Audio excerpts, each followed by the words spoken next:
अगर जाग गया सारा हिंदू, आप जाओगे किधर? यहाँ हिंदुस्तान अभी ऊपर जा रहा है, पूरी दुनिया में उसकी वाह वाह हो रही है, उसकी इकॉनमी ऊपर जा रही है। तो वो के उसको क्या तकलीफ है कि अपने मुल्क में बंगाल में ये कुछ करेगा? मोदी को क्या तकलीफ है अपने मुल्क में दंगे कराएगा? अपने मोदी को क्या तकलीफ है कि BSF को वो अपने मुल्क में हालात खराब करेगी? जितनी इज्जत हिंदू औरत की करते हैं ना, हम लोग नहीं करते हैं। शाइला खान और आप देख रहे हैं नायला पाकिस्तानी रिएक्शन। वक्फ अमेंडमेंट बिल 2025 का फाइनली सुप्रीम कोर्ट का भी फैसला आ चुका है और उन्होंने बोला है कि जो बिल पार्लियामेंट के अंदर पास हो जाता है उसके ऊपर सुप्रीम कोर्ट के अंदर कोई बहस व तकरार पॉसिबल नहीं है। और आफरीन है जी भारत के मुसलमानों को कि वक्फ अमेंडमेंट बिल के लिए उन्होंने जो वकील चूज किए हैं वो सारे के सारे हिंदू चूज किए हैं, लेकिन वक्फ अमेंडमेंट बिल जो पास हुआ है मैनेजमेंट में उनको कोई हिंदू नहीं चाहिए, लेकिन वकालत के लिए हिंदुओं को सुप्रीम कोर्ट ले चले हैं। इसके साथ साथ ममता बनर्जी की गवर्नमेंट जो है जाती हुई नजर आ रही है, क्योंकि मोदी साहब ने अभी इमरजेंसी मीटिंग की है द्रौपदी मुर्मू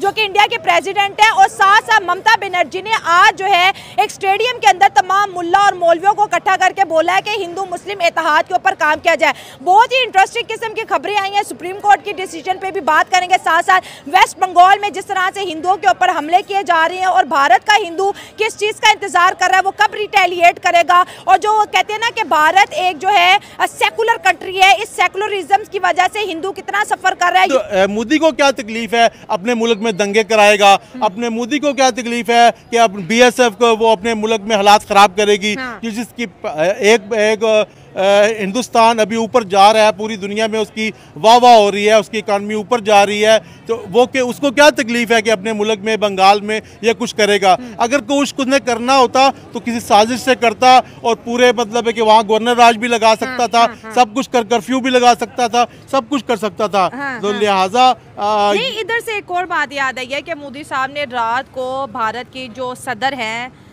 उनसे द्रौपदी मुर्मू से इमरजेंसी मुलाकात की और कह रहे हैं कि वेस्ट बंगाल के अंदर जो है ना जो है प्रेसिडेंट के रूल्स के मुताबिक वहाँ पर ममता की जो गवर्नमेंट है वो भी जा सकती है, ठीक है। और साथ साथ राजनाथ सिंह हो गया और इसके साथ साथ जो होम मिनिस्टर अमित शाह, इनकी भी मुलाकातें शुरू हो, क्योंकि बात हिंदुओं की आगे ना 100 करोड़, मैंने कल भी बोला था कि ये क्या हम देख रहे हैं कि 100 करोड़ हिंदुओं के मुल्क के अंदर हिंदू ही महफूज नहीं है, वो अपनी जानें बचा के भाग रहे। कश्मीर में भी हिंदू महफूज नहीं थे, अपनी जानें बचा के भाग रहे थे। और सीएम योगी कहते हैं कि ये लातों के बूत हैं, ये बातों से नहीं मानते। मतलब वो कह रहे हैं कि जो दंगा कर रहे हैं इनके साथ दो दो हाथ हो जाने चाहिए, लेकिन भारत का हिंदू कह रहे हैं हम सेकुलर है, हम पीस चाहते हैं, सब ठीक हो जाएंगे।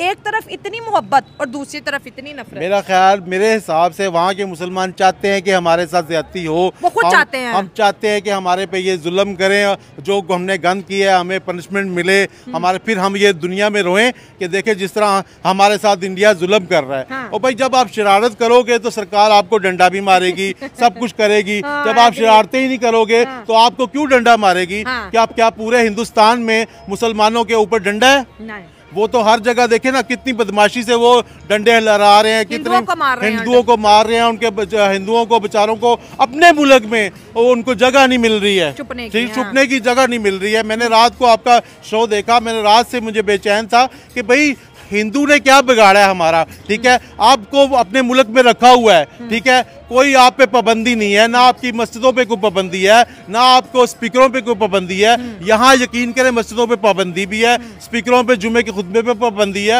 आपको इंडिया में नहीं है तो आप क्यों नहीं खुश रहते? क्यों नहीं अपनी वफा करते अपने स्टेट के साथ?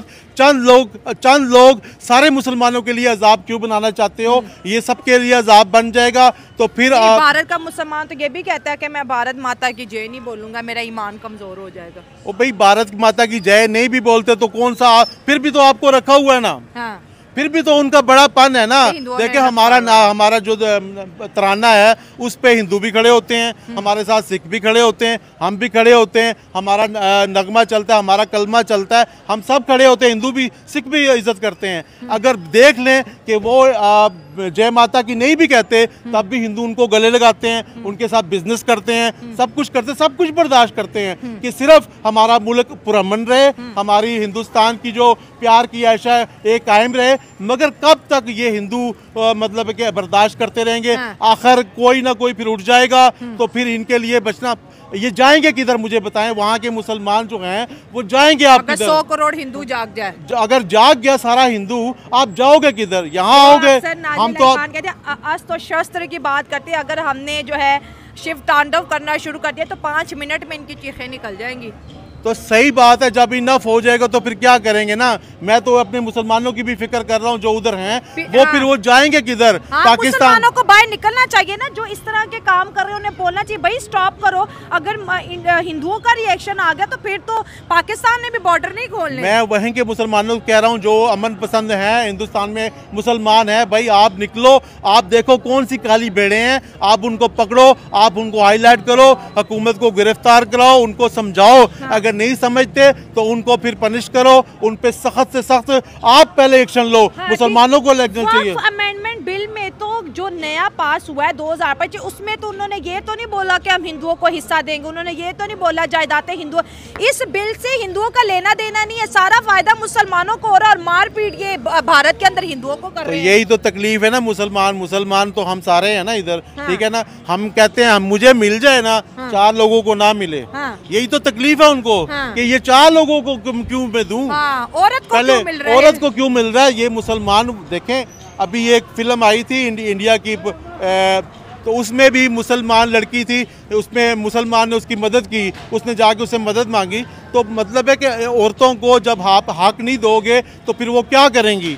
तो यही तो मसला है कि वो जो ये उछल रहे हैं, वहाँ के मुसलमान जो लीडर उछल रहे हैं, इसीलिए उछल रहे हैं कि भाई हमारे पैसे हैं, हम जाने अपने बच्चियों को दें, हम चाहे बच्चियों को ना दें, कि रिश्तेदारों में दें या ना दें। और भाई तुम्हारे बाप का पैसा है, सारी उम्र अब ये पैसा आप ही खाना है, ठीक है, आप नहीं खाना है कि यार लोगों को, हकदार को हक नहीं मिलना चाहिए। अगर वो मोदी ने आपके मुसलमानों के बच्चों के लिए, अपने बच्चों के लिए, अपने बच्चों के लिए तो नहीं कहा, और उसने ये तो नहीं कहा ना इसमें से आधा हिंदुओं को दे दो और आधा मुसलमानों में बांट दो। उसने आपके लिए बांटा है, आपके लिए। देखें आप, पहले पाकिस्तानी मुसलमान, हम मुसलमान बहुत जज्बाती हैं, किसी बात का पूरा पता नहीं होता, हम हेलो नमस्कार दोस्तों, आप लोग कैसे हो? आशा करते दोस्तों आप लोग अच्छे हो गए। दोस्तों आप लोगों ने पाकिस्तानी चाचा का वीडियो देखा होगा, और पाकिस्तानी चाचा ने इंडिया के मुसलमान जितने भी उसको औकात दिखा दिया है कि भाई तुम लोग इंडिया में रह के इंडिया के बारे में बुराई करते हो, ये गलत बात है। वो हिंदू लोग डरपोक कौम नहीं है, वो जब जाएगा तो आपको भागना मुश्किल पड़ जाएगा। आप लोगों ने गुजरात दंगा देखा होगा, आपने बहुत सी बातें बोला है, और ये बात परफेक्ट सही बात है। जो ये सब चाह रहे हैं कि हम इसको दबा देंगे, बिल्कुल होने वाला नहीं है, क्योंकि जब वो जाएगा तो आपको आने में उड़ा देगा। पाकिस्तान ने बिल्कुल रेल के रखा है इंडिया मुसलमान, क्योंकि हमारे यहाँ पाकिस्तान में हम लोग सेफ नहीं है जितना वहाँ पे सेफ है मुसलमान, मगर फिर भी वहाँ पे दंगा हो रहा है, बब के नाम के विरोध हो रहा है। दोस्तों आप लोग की कमेंट क्या करना है पाकिस्तानी चाचा, आप लोग कमेंट करना। दोस्तों इसी तरह से वीडियो देखने हमारे चैनल को लाइक करें और चैनल को सब्सक्राइब करें, ताकि मैं आपको इसी प्रकार का वीडियो लाता हूँ। धन्यवाद।